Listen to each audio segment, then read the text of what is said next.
Imagine, it is a beautiful summer day at a family gathering by the lake.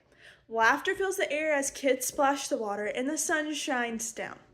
Suddenly, panic breaks out when your little cousin Anna cuts her hand on a piece of shattered glass. People begin shouting, unsure what to do.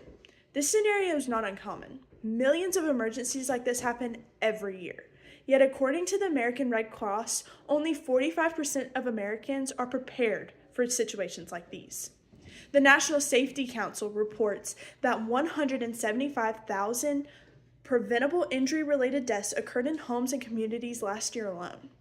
By learning basic first aid, you can be the calm and capable responder in these critical moments. As someone certified in both first aid and CPR, I know firsthand how important these skills are. I've studied techniques for administering CPR, treating burns, and caring for wounds. Today, I will demonstrate how to effectively administer first aid, focusing on the three key aspects: assessing the scene for safety, treating common injuries, and knowing when to call professional help. The first and most important step in any emergency is to ensure the scene is safe. Acting without considering your surroundings can lead to further injuries for both the rescuer and the victim, as emphasized by the American Red Cross. Begin by scanning the area for hazards like sharp objects, additional individuals in distress, or environmental dangers, such as traffic. For example, in the aftermath of a car accident, ensure traffic is controlled, and if needed, move the injured person to a safer spot. Check your surroundings systematically. Start with what's in front of you, then to the sides, and finally, behind both you and the victim. Once the scene is secure, approach the victim and ask, "Are you okay?" If the person is unresponsive, call 911 immediately. Your ability to quickly assess the situation and ensure safety sets the foundation for first aid. Now let's discuss how to address two of the most common injuries, burns and cuts. Remember, only perform actions you feel confident and trained to handle. When in doubt, seek professional assistance. For burns, start by running the affected area under cool water for about 10 minutes. Avoid using ice or very cold water, as these can worsen the damage. Once the area is cooled, loosely cover it with a sterile dressing or gauze to minimize pain and infection.